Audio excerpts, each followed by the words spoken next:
Hello students, আমার চ্যানেলে তোমাদেরকে স্বাগত। শুরু করছি মাধ্যমিক 2026 পরীক্ষার্থীদের জন্য একটি ইতিহাসের ক্লাস। তোমাদের সামনে রয়েছে শর্ট কোশ্চেন্স মক টেস্ট 2। ঠিক আছে, তো আমি কিন্তু এর আগে মক টেস্ট 1 নিয়েছি। তো শর্ট প্রশ্নের জন্য তোমাদের কতটা প্রস্তুতি আছে বা শর্ট প্রশ্ন তোমরা কতটা প্রিপারেশন নিয়েছো সেটা যাচাই করার ক্লাস এই মক টেস্ট। 20টি প্রশ্নের মধ্যে কটি তোমরা পারছো সেটা অবশ্যই আমাকে কমেন্ট সেকশনে কমেন্ট করে জানাবে। ঠিক আছে, তো চলো শুরু করি ক্লাসটি। মাধ্যমিক 2026 ইতিহাসের শর্ট কোশ্চেন্স মক টেস্ট 2। ঠিক আছে, চলো। এই প্রশ্নগুলো তোমাদের এমসিকিউ আকারেও আসতে পারে, ঠিক ভুল আকারে আসতে পারে, এসিকিউ আকারে আসতে পারে, স্তম্ভ মেলাও আকারেও কিন্তু আসতে পারে। ঠিক আছে, তো 36 নম্বর তোমাদের এমসিকিউ আছে, শর্ট প্রশ্ন আছে, এমসিকিউ, এসএকিউ, ঠিক ভুল ধরে।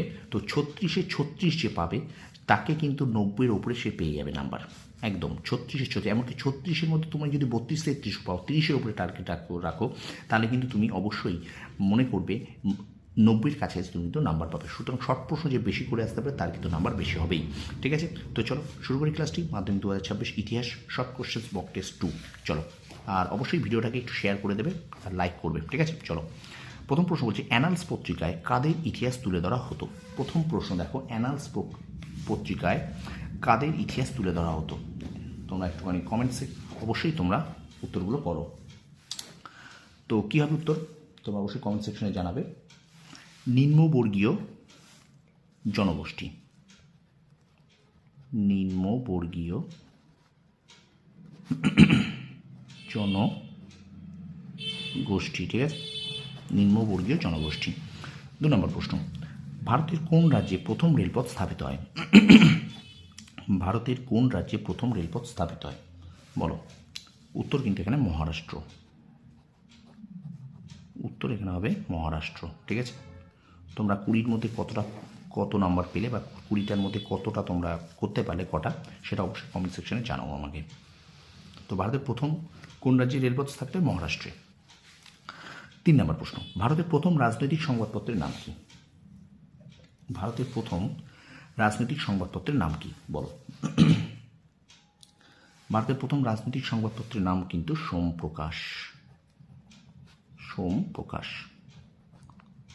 ঠিক আছে, পরের প্রশ্ন, হিন্দু প্যাট্রিয়ট পত্রিকায় প্রথম সম্পাদক কে ছিলেন? হিন্দু প্যাট্রিয়ট পত্রিকার প্রথম সম্পাদক কে ছিলেন?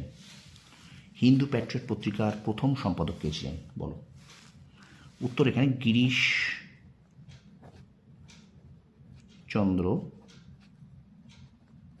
ঘোষ।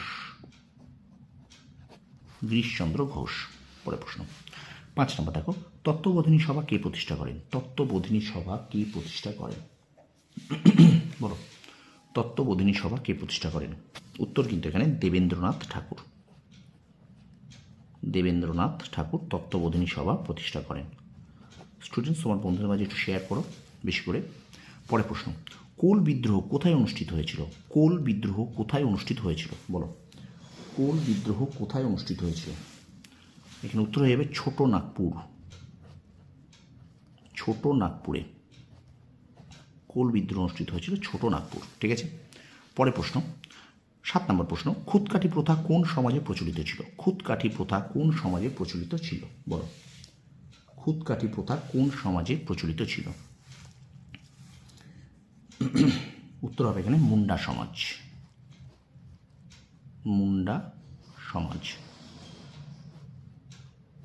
খুদকাঠি প্রথা প্রচলিত ছিল মুন্ডা সমাজে। ঠিক আছে, চলো এবার আমরা চলে যাই 8 নম্বর প্রশ্নে।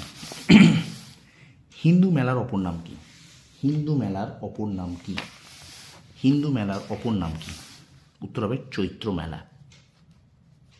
উত্তর কিন্তু হবে এখানে চৈত্র মেলা। হিন্দু মেলার অপর নাম চৈত্র মেলা। ঠিক আছে, পরে প্রশ্ন, এ নেশন ইন মেকিং গ্রন্থের রচয়িতা কে? এ নেশন ইন মেকিং গ্রন্থের রচয়িতা কে বলো? এ নেশন ইন মেকিং গ্রন্থের রচয়িতা কে? উত্তর এখানে সুরেন্দ্রনাথ বন্দ্যোপাধ্যায়।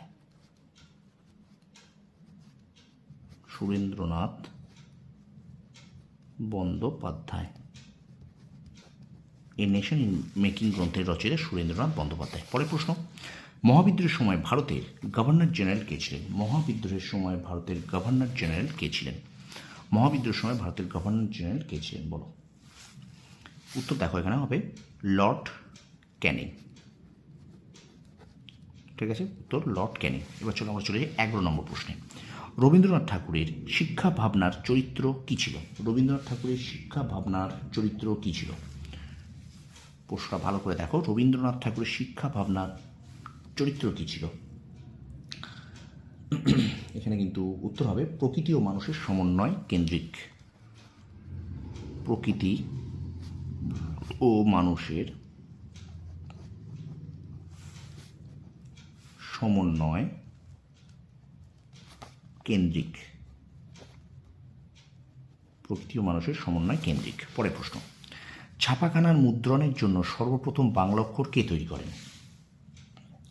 ছাপাখানার মুদ্রণের জন্য সর্বপ্রথম বাংলা অক্ষর কে তৈরি করেন বলো? এখানে উত্তর হয়ে যাবে চার্লস উইলকিন্স। Charles Wilkins. ঠিক আছে। 13 নম্বর প্রশ্ন, বাংলায় প্রথম সচিত্র বই কে প্রকাশ করেন? বাংলায় প্রথম সচিত্র বই কে প্রকাশ করেন? বাংলায় প্রথম সচিত্র বই কে প্রকাশ করেন বল? বাংলায় প্রথম সচিত্র বই কে প্রকাশ করেন? উত্তর হবে গঙ্গা কিশোর ভট্টাচার্য। গঙ্গা কিশোর ভট্টাচার্য। ঠিক আছে। আচ্ছা, 14 নম্বর, গণবাণী পত্রিকার সম্পাদক কে ছিলেন? গণবাণী, দেখো, গণবাণী পত্রিকার সম্পাদক কে ছিলেন? গণবাণী পত্রিকার সম্পাদক কে ছিলেন? উত্তর হবে মুজাফফর আহমেদ। মুজাফফর আহমেদ। গণবাণী পত্রিকার সম্পাদক ছিলেন মুজাফফর আহমেদ। ঠিক আছে। আচ্ছা, এবার চলো 15 দাগ, গান্ধী বনাম লেনিন নামক ইস্তাহার কে রচনা করেন? গান্ধী বনাম লেনিন নামক ইস্তাহার কে রচনা করেন? গান্ধী বনাম লেনিন ইস্তাহার কে রচনা করেন? উত্তর হবে এখানে এস এ ডাঙ্গে। এস এ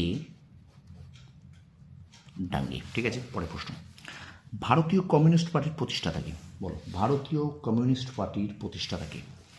ভারতীয় কমিউনিস্ট পার্টির প্রতিষ্ঠাতাকে? এখানে উত্তর হবে এম এন রায়। এম এন রায়, অর্থাৎ মানবেন্দ্রনাথ রায়। ঠিক আছে।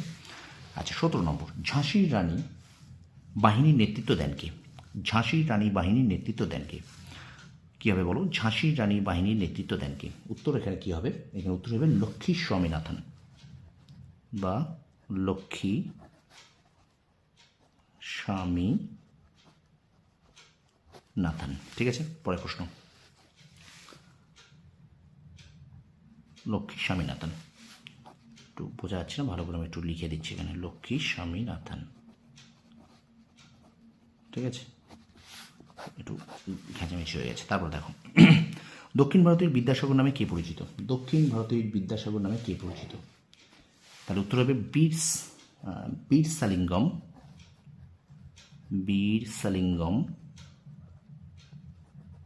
বীরসালিঙ্গম পান্তুলু।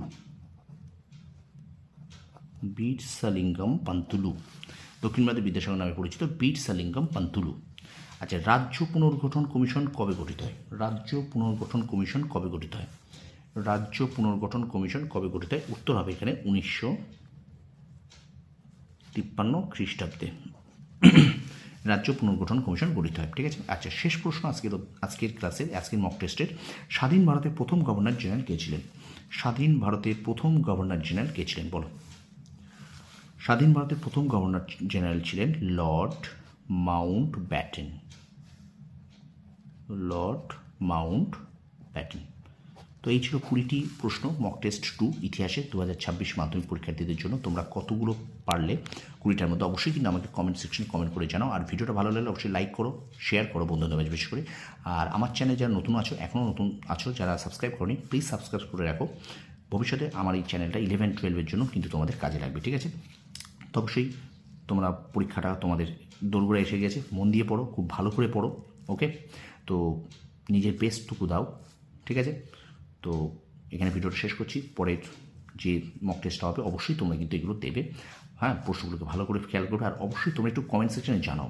কমেন্ট সেকশন প্লিজ তোমরা জানাও যে তোমরা 20টার মধ্যে কতগুলো পারছো। দেখবে নিজেরা চেষ্টা করে দেখবে তোমাদের নিজেরাও কিন্তু অনেকটা কনফিডেন্স পাবে যে আমার প্রিপারেশন ঠিক আছে। ঠিক আছে।